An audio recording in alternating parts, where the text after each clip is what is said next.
Ich war für meine Feldhamster-Doku in Ungarn. Natürlich habe ich hier auch landwirtschaftliche Flächen gefilmt. Dabei sind mir die vielen verlassenen Höfe aufgefallen. Einen habe ich mir näher angeschaut.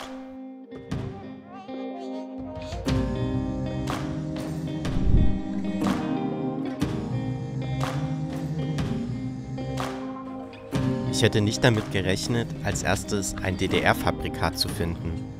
Steht einfach mal ein alter Trappi mitten in Ungarn. Wie krass ist das denn? Völlig eingewachsen. Ist noch alte Zeitung drin. Nee. Abgeschlossen. Der Trappi war natürlich recht verwittert, mit Moos bewachsen, voller Laub, eingeschlossen von jungen Bäumen, sodass auch der Kofferraum nicht leicht zu öffnen war.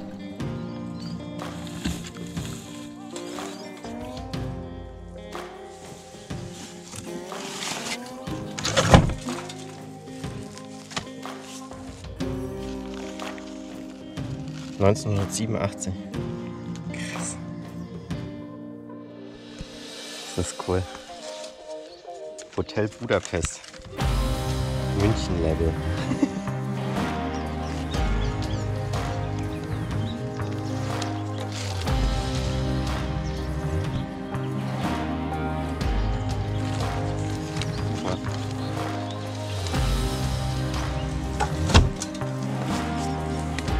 Es war schon echt faszinierend, dort ein Auto aus DDR-Zeiten zu finden, was einfach so zurückgelassen wurde und vermutlich seit über 30 Jahren nicht mehr bewegt wurde.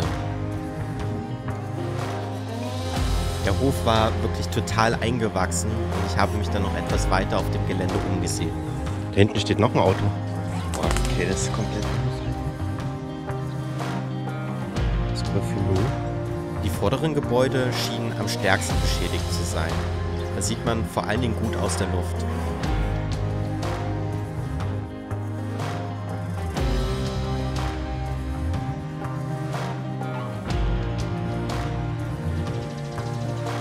Das ist so ein alter Wagen. Da hinten, ich weiß nicht, ob man sieht, da steht noch ein Trappi. Und hier steht noch ein Auto. Ja, was zur Hölle, hier hängt noch die Wäsche. Also es könnte auch irgendwie vorgestern verlassen worden sein. Vieles wirkte einfach so, als ob man vorgehabt hätte, zurückzukehren.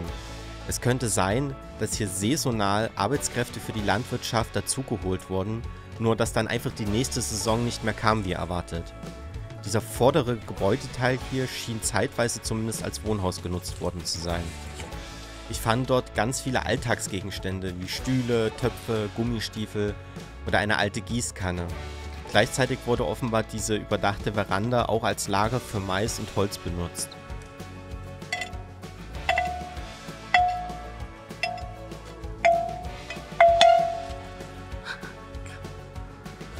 Verrückt.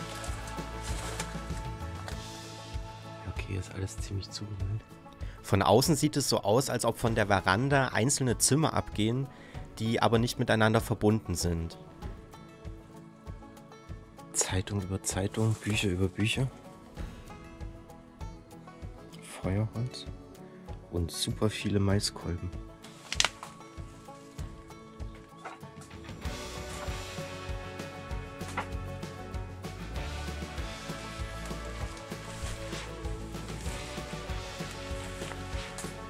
Und Spinnen. Spinnenweben über Spinnenweben.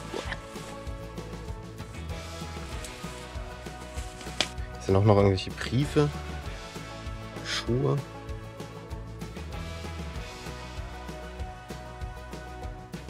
Wir haben mal nachgesehen und Tanja bedeutet auf Ungarisch Farm oder Bauernhof. Der nächste Ort ist Kamut. Hier ist offenbar der Brunnen. Mega aufpassen, dass man nicht reinfällt. Erstmal das Auto angucken.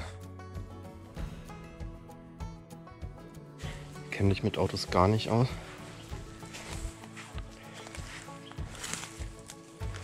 Lada, kann das sein? Nee, das ist ein Skoda. Das ist ein alter Skoda. Ah, die sind alle abgeschlossen.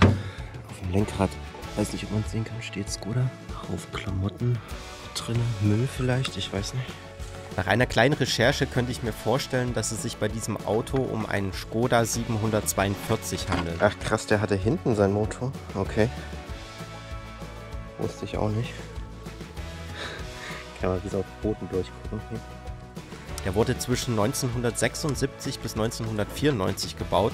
Das würde also zeitlich ganz gut passen. Ja, dann müsste ja vorne theoretisch der Kofferraum sein. Aber wenn ihr genauer wisst, was das für ein Auto ist, dann schreibt es sehr gerne in die Kommentare. Ja, aber der ist komplett leer. Und da ist auch so ein Dings drüber.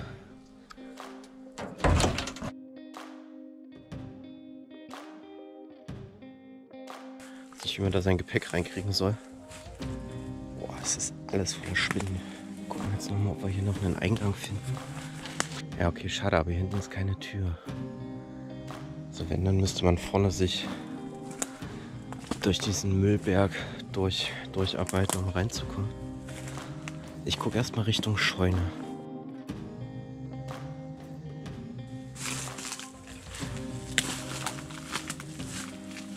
Zwei alte Fahrräder, alte Schubkarre, ziemlich viele Fässer. Er lässt 3 Autos hier zurück. Hier liegen überall diese Maiskolben, auch hier im ganzen Gang. Feuerholz, Öl. Tja, probieren wir jetzt hier reinzukommen oder nicht? Problem ist, die ganzen Türen gehen alle nach außen auf.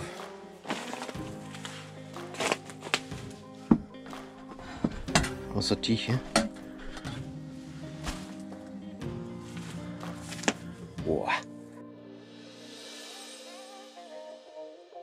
Hier sieht man nicht viel, geht eine Treppe hoch. Aber keine Chance hier reinzukommen. Doppelfenster kriegt man auch nicht auf. Schade, hier wäre ich natürlich gerne. Vielleicht geht die Tür noch auf. Aber ist auch abgeschlossen hier.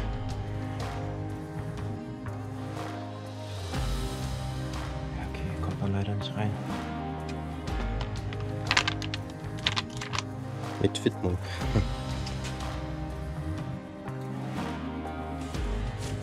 Ich will jetzt hier auch keine Tür aufbrechen.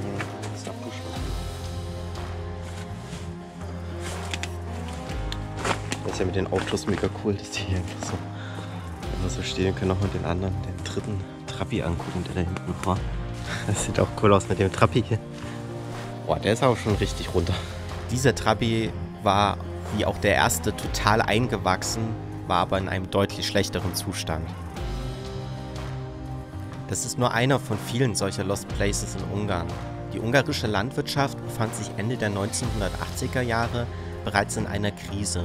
Im Zuge des politischen Umbruchs 1990 und der Einführung der Marktwirtschaft gab es erhebliche Auswirkungen auf die Landwirtschaft.